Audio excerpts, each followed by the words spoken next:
Long ago, before nations and borders, the Yoruba people believed their ancestor descended directly from the heavens.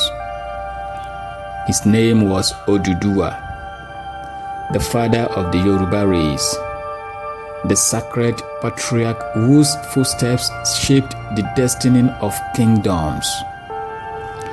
According to legend, Oduduwa was sent from the spiritual realm of heaven to create order on earth. With him, he carried a sacred chain, a cock, and a handful of sand.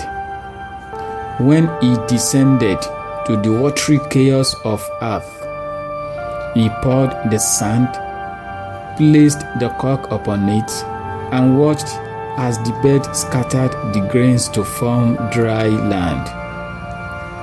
This land became Ile-Ife, the cradle of Yoruba civilization. But Oduduwa was not alone in his destiny. He bore many children, and each child would become the founder of a mighty kingdom. And among these kingdoms, none grew as powerful, feared, and scandalous as the Oyo Empire. The Oyo kingdom was established through Oduduwa's son, Oromiyan, a fierce warrior prince with ambition greater than any of his siblings. Oromiyan was not satisfied with Ile-Ife alone.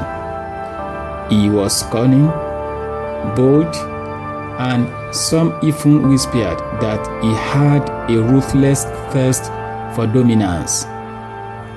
He marched north, gathering warriors, enslaving rival chiefs, and planting the seed of a new empire. This empire would grow into the mighty Oyo kingdom, stretching its influence across forests, savannas, and trade routes. Oromiyan was also scandalous. His marriages and affairs with royal women from other lands created both alliances and bitter rivalries.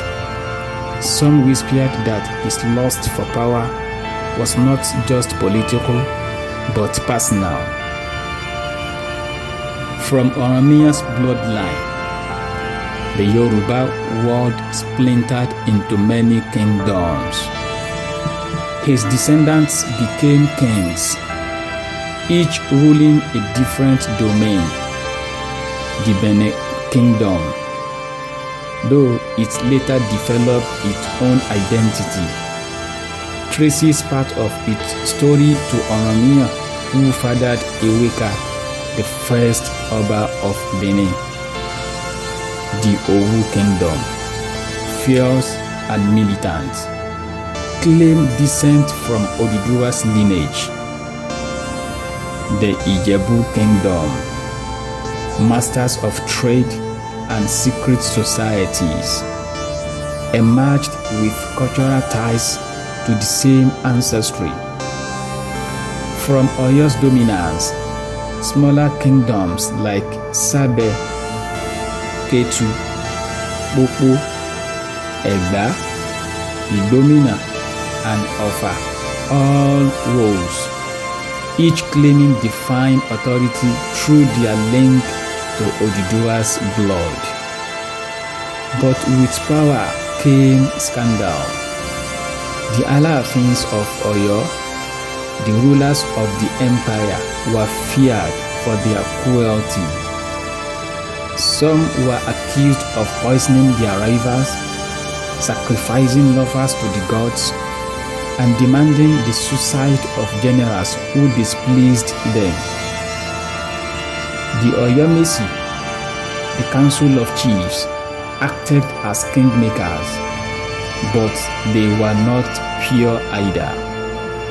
They often manipulated succession, installing weak kings they could control. or plotting against rulers who grew to independence.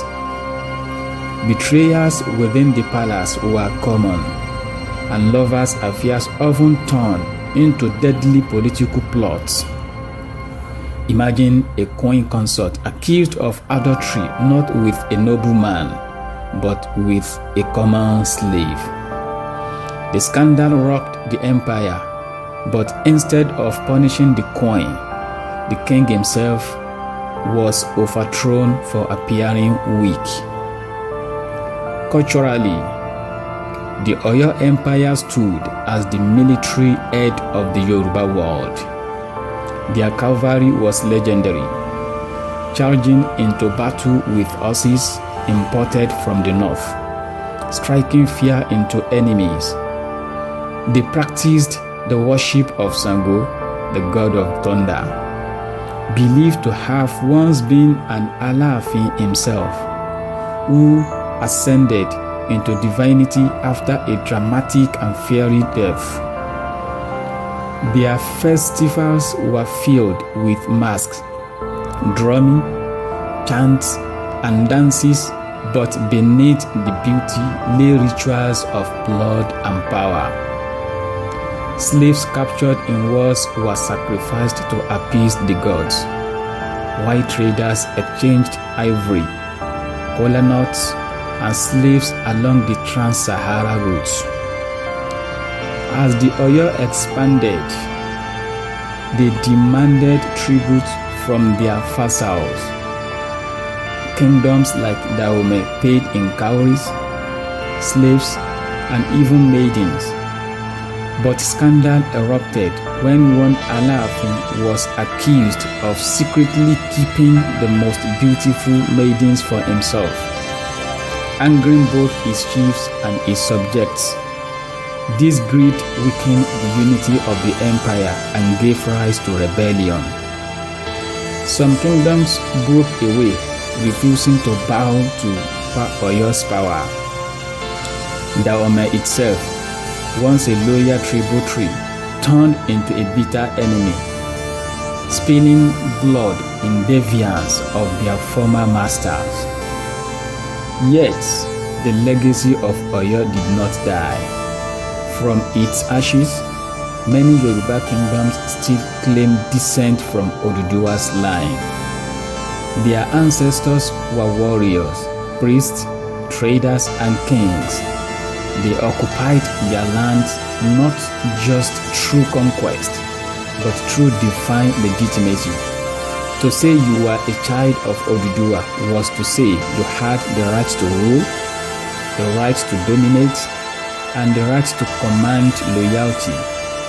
And so, the Yoruba world was born not as one kingdom, but as many, tied together by blood, torn apart by ambition, and forever entangled in scandal.